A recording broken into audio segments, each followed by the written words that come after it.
How to download Capcut on PC without Bluestacks. What is up everybody? In this tutorial, I'll show you guys how you can easily do that.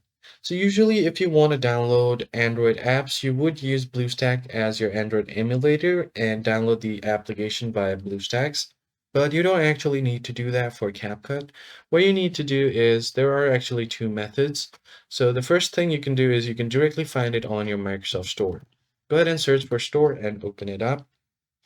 And on your Microsoft Store, tap on the search bar right up above and then search for CapCut.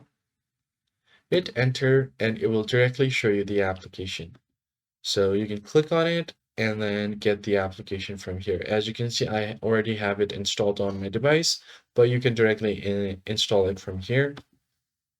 The second one is to use your browser. So simply search for CapCut download and then hit enter.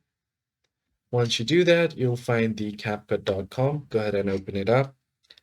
Now you can click on this download option and then it will download the installation file on your PC. Once the installation file has been downloaded, you can click on it to open it up. This exe file will automatically install CapCut on your PC. And that's pretty much it. It's as easy as that. I hope this tutorial was helpful to you guys, and I'll see you on the next one.